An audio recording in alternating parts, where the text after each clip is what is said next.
Hey everyone, welcome to Sketch Day. I'm Spencer, where every day I bring you something new and interesting about visual communication. And last time we did something really cool with the iPad Pro. We took a picture of a sketch that we did before and was able to kind of overlay that using PROCREATE app on the iPad Pro. And so today what I'd like to do is go ahead and render that shoe. And I'm going to show you a couple interesting things that you can do in PROCREATE app as well, like pulling in textures, materials, and all that good stuff. So hang with me, we're gonna have fun. And if you don't have an iPad Pro, that's okay. You can apply a lot of these same principles to your favorite digital sketching package, or if you just wanna try and mimic those textures with markers, pencils, that kind of thing, go for it. It's all about having fun and seeing if you can learn something new and apply it to your way of doing things. Okay, so here's our sketch from last time on the iPad Pro, loaded into PROCREATE app. I'm using the pencil as my stylus, and it is tilt and pressure sensitive. So to start, let's go ahead let me start by saying that this is how I work with any digital rendering package. Meaning I like to work in as non-destructive a way as possible. So my sketch layer tends to be the highest layer in my work, and then I like to build up color and tone behind that. And that's because it gives me the flexibility to change things later, especially with an app like PROCREATE, where you can take what you're doing and export it to a PSD, which is an Adobe Photoshop file, and I can work on that in with my desktop in the background here if I wanted to.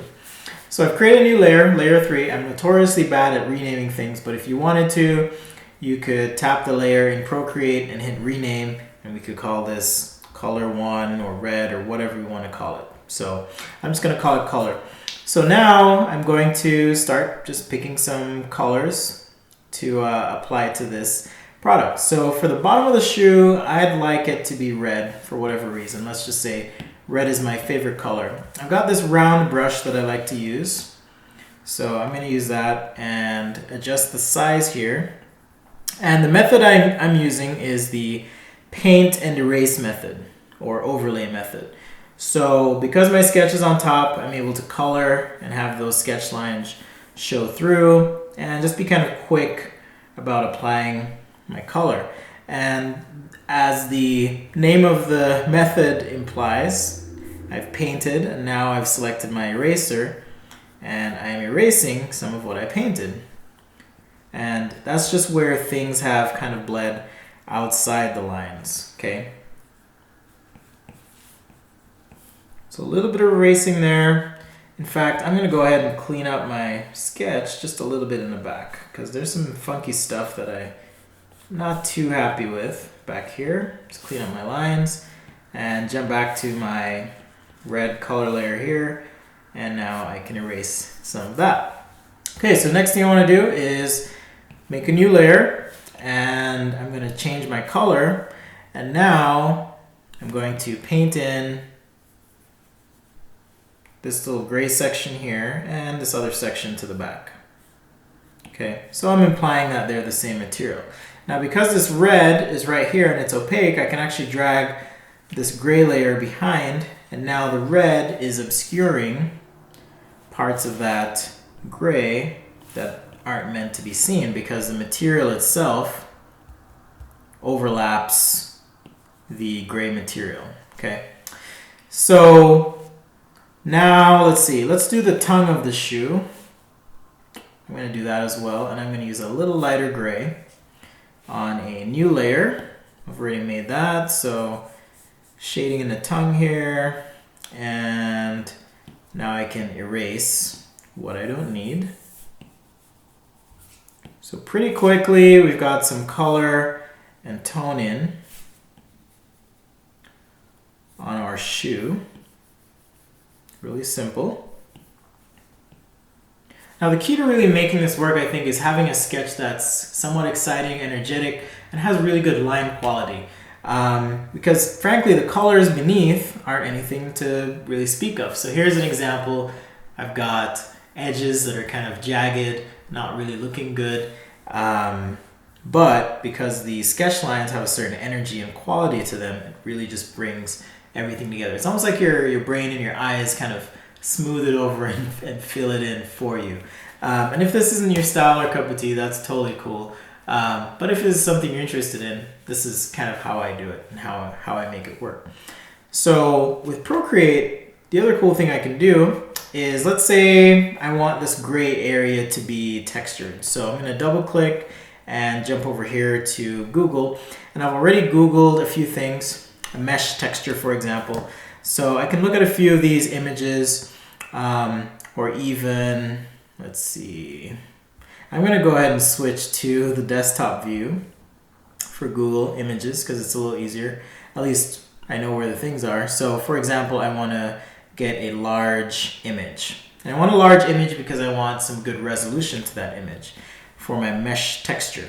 So now I can scroll through and I'm just looking for something that I can use. So here's an example of an image on this WordPress site. So I'm just going to hit view image and wait for that to load up. And it's not exactly a fabric texture, but I'm going to use that to add some interesting detail and three-dimensionality to my sketch. So now on my iPad Pro, I can tap and hold, hit copy, 2 taps, jump over to Procreate, and over to my little wrench here in the top corner, I can now hit paste from clipboard. And this is going to put this image on a new layer, as you can see here, and I can actually scale and move this around.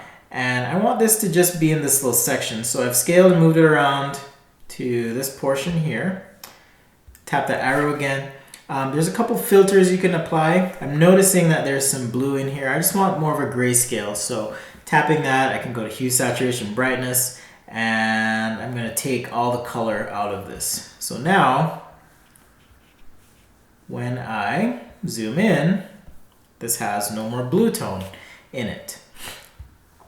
So on this image, it's on a layer. I'm going to drag this just above layer 4, right, which is my gray layer. And you can see that the red is already obscuring some of this. So now that little N, those little circles with the N on your layer is actually referring to blending mode. And if you've used Photoshop or Corel Painter or Sketchbook Pro, many apps have what's called blending modes. And I don't know the technical way these work. I think it has something to do with the way color is mixed on the canvas, but I'm going to use the multiply. And you can kind of think of multiply as anything that's black will show and anything that's white will go invisible. So now you can see by switching that blending mode here, my letter has changed to an M instead of an N. They look really close together, but M signifying multiply. And if I look at this now, I've got this kind of cool effect where it looks like the gray is being blended into this texture. So I'm going to go ahead and erase what I don't need, just like I did before. Just really quick and dirty erase. And now I've got a texture in that section. Okay, maybe something like a mesh texture, something like that. If I wanted to as well, I could erase down here.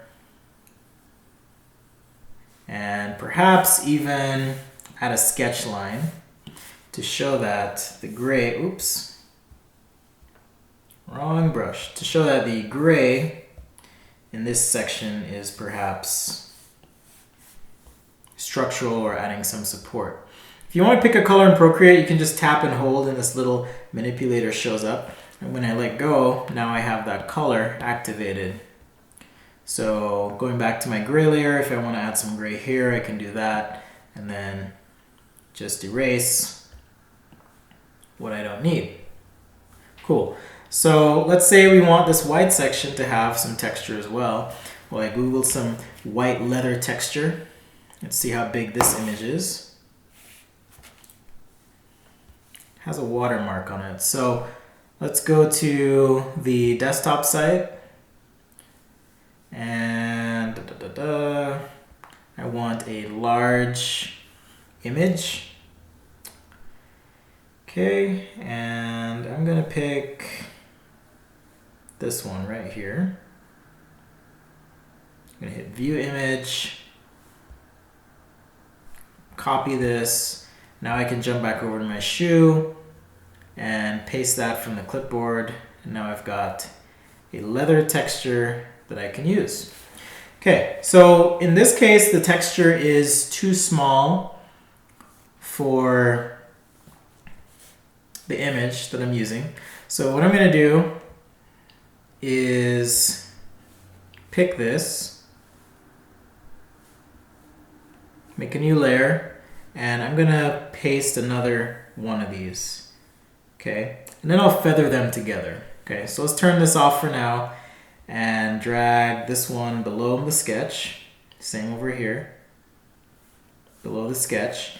And the reason for that is now I can see where I need to erase, for example. So I can erase this, or frankly, I could have dragged this, below everything else, and that would have taken care of my problem. So either way, whatever works for you is the way I suggest you work. But this works for me, so I'm just going to do it this way. Erase a little bit there, a little bit there. Okay, so now I'm going to turn that other piece of leather on and erase what I don't need as well.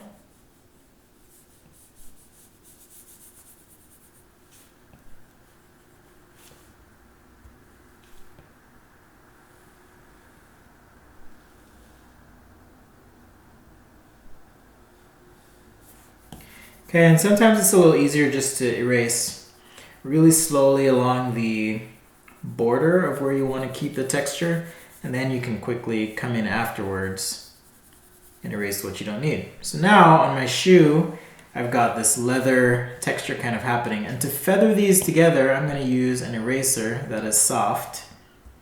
Okay, and there's the border happening right there. So just ever so lightly feathering those textures together, so that now I can't really see where they start or stop.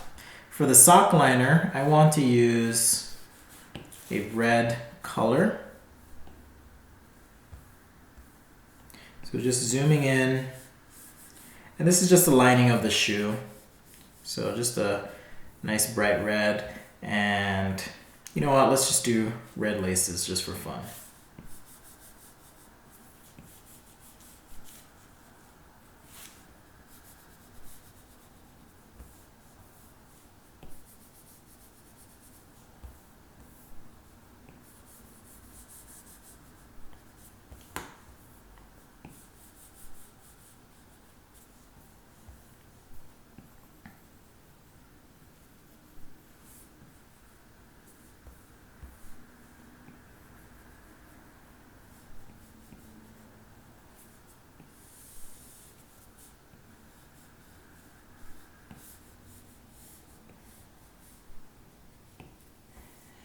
Okay, so now I've got my red laces in, I've got my texture for the leather, I've got my texture for this mesh material. Next thing I want to do is add some stitching, and let's do red because I think that would be fun. Here on this gray, looks pretty hot. Same thing here. Now so far we haven't really focused on three-dimensionality, and that's okay. I'm going to do that last of all, just to tie everything together.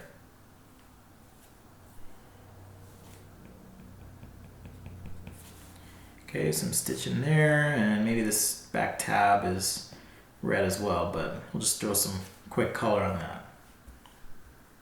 Okay, so now I can start to focus on painting in my lights and darks now that I have my base color in. So picking this white, I've got my round brush selected. I'm going to come in and drop the opacity down, and wherever there's potentially a light catching edge, okay, I'm going to apply some of this white, and that's going to help convey some three-dimensionality to my overall concept here.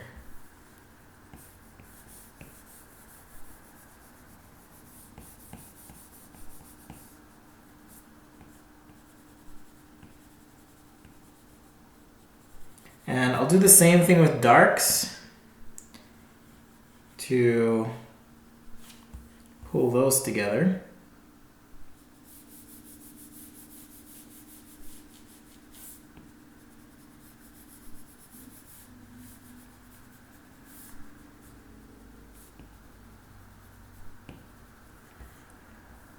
But as you can see, this helps pull out that three-dimensionality where you need it to be. So just quickly applying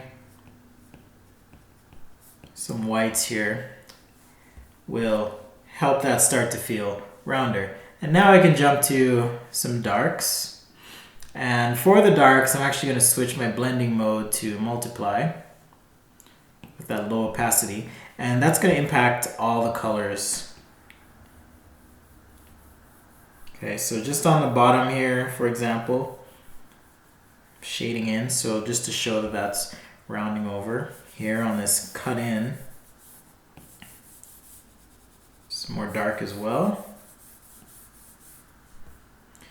And here on this mesh section, and even right by the laces, okay? Just a nice light, low opacity black here, just to create a little bit of shadowing where it'll help show that things are three-dimensional.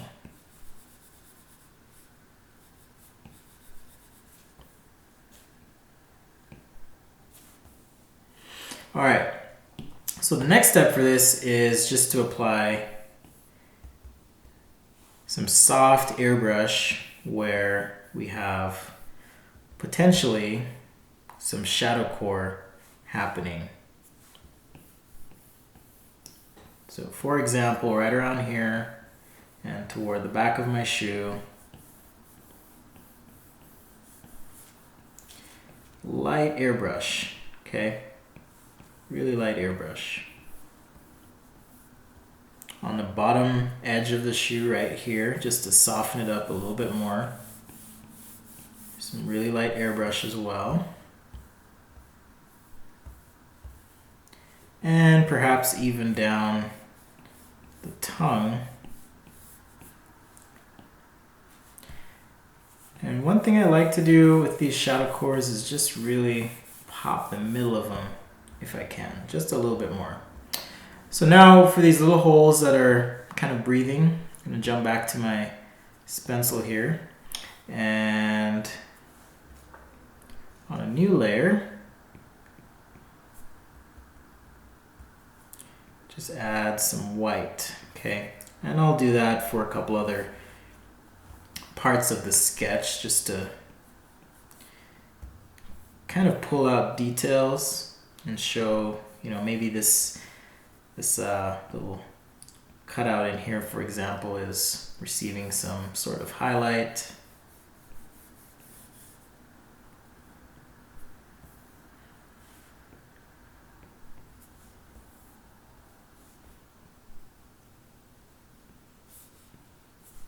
Just to kind of keep it fun and fresh.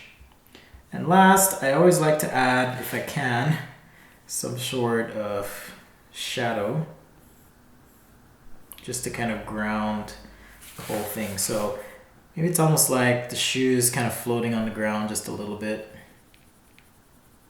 So just taking my pencil and a quick stroke just back and forth, shade this in.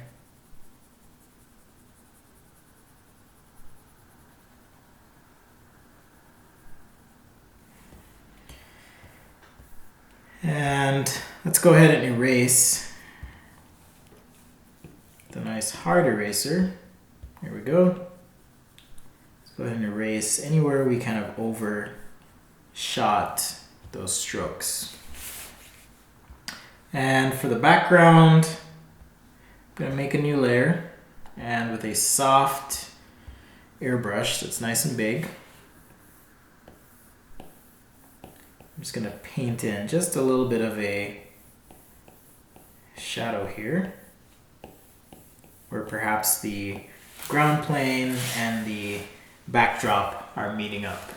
So there you have it. Pretty simple, pretty cool workflow for pulling in some assets that you may have sketched on paper and sketching that in PROCREATE on the iPad Pro, and then going to the internet, finding textures, pulling those in, and applying those to our sketch so that we can get a really nice, rich look and feel to our render. So again, really awesome that technology has really come this far, because some of these things would have been impossible or really, really difficult to accomplish back in the day. So hopefully you picked up something great today. I always learn when I teach and share with you guys. So thank you for this opportunity. And if you like what you see, be sure to subscribe to the YouTube channel here. There's almost 40,000 of you.